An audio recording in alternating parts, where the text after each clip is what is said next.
பிரியமான சகோதர சகோதரிகளே, இந்த நாள் வாக்குத்தத்த வசனங்கள் சங்கீதம் 147 2, 3 படிக்கலாம். அங்கே சொல்லப்பட்டிருக்குது, இருதய நொறுங்கொண்டவர்களை காயங்களை குணமாக்கிறார், அவர் காயங்களை கட்டுகிறார். இங்கே சொல்லப்படுது, இருதய நொறுங்கொண்டவர்களுக்கு குணமாக்குறார், அவர்கள் காயங்களை கட்டுகிறார். இங்கே எதில் சொல்லுது? 3வது அதிகாரத்தில் சொல்லப்பட்டிருக்குது. 47:3 கர்த்தர் அவர் என்ன பண்ணுறாராம், நம்மளை நொறுங்கொண்ட இருதயம் உள்ளவர்களுக்கு குணமாக்குகிறார், அவர்களை காயங்களை கட்டுகிறார். இஸ்ரவேல் எருசலேமிலே கட்டுகிறார். அவர் துரத்துண்ட கர்த்தர் இஸ்ரவேல்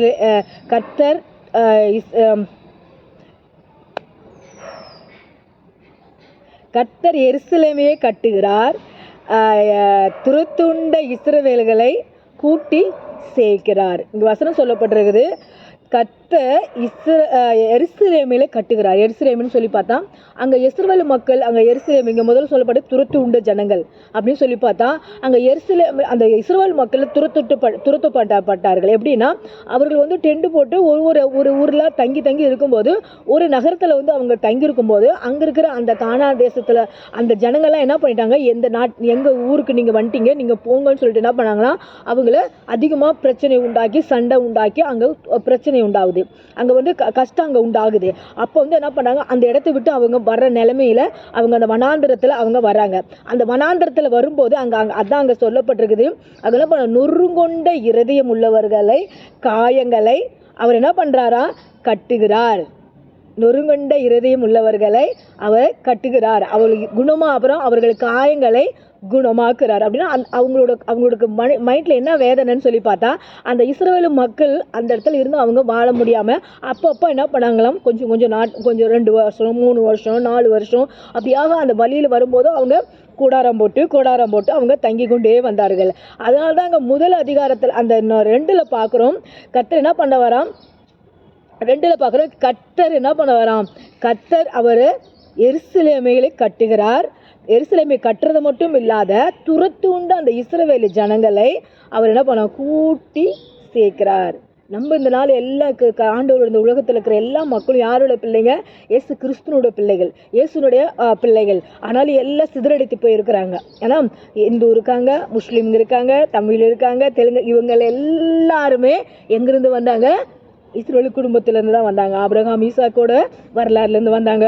அவங்க முதல்ல ஆபிரகாமோட வரலாறுலேருந்து தான் வந்தாங்க. அப்படின்னு சொல்லி பார்த்தா அவங்க மொழிகள் அங்கே பெயர்க்கப்பட்டது, பல இடத்துக்கு அவங்க சிதறடிக்கப்பட்டார்கள், அங்கங்கே போய் வாழ்ந்தார்கள்.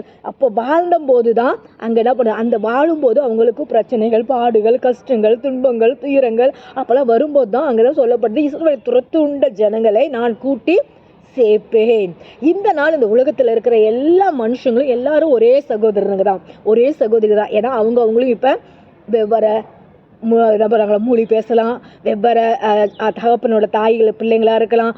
ஆனாலும் இவங்க எல்லாருமே ஆண்டவருடைய பிள்ளைகள் தான். அதனால தான் இங்கே சொல்லப்பட்டிருக்குது, நான் கர்த்தர் எருசலேமை கட்டுவேன், துரத்து உண்ட இஸ்ரவேல் மக்களை நான் கூட்டி சேர்ப்பேன், நொறுங்கொண்ட இருதயம் உள்ளவர்களுக்கு நான் நொறுங்கொண்ட இருதயங்களை கணவலாம், காயங்களை கட்டுவேன், அவர்களுக்கு நான் குணமாக்குவேன். இந்த நாள் நம்மளோட குணம் இல்லாமல் இருக்கிறோம், வாழ்க்கையில் குடும்பத்தில் குணம் இல்லாமல் இருக்கும், வாழ்க்கையில் குணம் இல்லாமல் இருக்கும். குணம்னா என்னன்னா, சரீரத்தில் பலவீனமாக இருக்கும், பிரச்சனையோடு இருக்கும், வேதனையோடு இருக்கும், துன்பத்தோடு இருக்கும். கர்த்தராக இயேசு கிறிஸ்து இந்த நாள் சொல்லப்பட்ட வசனத்தின்படி 147 2, 3 இந்த வசனத்தை நீங்கள் கேட்டவுடனே அந்த இஸ்ரவேல் மக்களை கர்த்தர் கூட்டி சேர்த்தாரு. அவர்களை ஒரு கானான் தேசத்துக்கு கொண்டு போய் சேர்க்காங்காட்டி எவ்வளோ பாடுபட்டார்கள். அங்கே யார் பார்த்தாங்க, யோசுவா, காலேப், ஆரோனோட ஆரோனுடைய அக்கா, இவங்க எல்லாரையும் மோசே, இவங்களெல்லாம் எல்லாருமே பிராசனப்பட்டாங்க. அந்த மக்கள் எல்லாம் கூட்டிகிட்டு வந்து ஒரு நல்ல இடத்துல வைக்கணும்னு சொல்லி. ஆனால் அவங்களுக்கு எல்லாத்துக்கும் ஆலோசனை கொடுத்த இயேசு கிறிஸ்துவானவர் தான். ஆனால் இந்த உலகத்தில் நம்ம இங்கிலாந்தில் இருக்காங்க, ஈராக்கில் இருக்காங்க, ஜப்பானில் இருக்காங்க, மலேசியாவில் இருக்காங்க, கனடாவில் இருக்காங்க, அமெரிக்காவில் இருக்காங்க, ஆப்பிரிக்காவில் இருக்காங்க, பல தேசத்தில் இருந்தாலும் இந்தியாவில் இருக்காங்க. எல்லாரும் யார், ஆண்டவரோட பிள்ளைகள். இதுங்க எல்லாத்தையும் என்ன பண்ணுவாராம், எருசலேமிலே கட்டுவார், துரத்துண்ட இஸ்ரவேலர்களை கூட்டி சேர்ப்பார். அவர்களை என்ன பண்ணும், அவர்கள் இருதயத்தில் இருக்கிற எல்லா சஞ்சலங்களும் மாற்றுவார், காயங்களை கட்டுவார், குணமாக்குவார். இந்த நாள் எல்லாத்துக்கும் ஒரு காலம் வரும். ஏன்னா இயேசு கிறிஸ்து வர சமயத்துல எல்லாத்தையும் கூட்டி சேர்த்து அவரோட பிள்ளைகளாக மாற்றுவார். அவரோட பிள்ளைகளாக துதிக்க கர்த்தர் செய்வார். அந்த காலத்துக்கு நம்ம சமயமா இருக்கிறோம். ஆண்டவர் உங்களை ஆசீர்வதிப்பாராக. நீங்க விசுவாசிங்க. ஆண்டவரே, இந்த வசனத்தை கேட்கிற சகோதரி சகோதரிகளுக்காக நாங்கள் ஜெபிக்கிறோம். துரத்துண்டு அந்த எல்லா இஸ்ரவேல் மக்களை மீண்டும் கூட்டி சேர்க்குங்க ஆண்டவரே. அந்த நாட்கள் சீக்கிரமா வரப்போது. இயேசு கிறிஸ்துவானவர் இந்த உலகத்துக்கு வரப்போறாரு.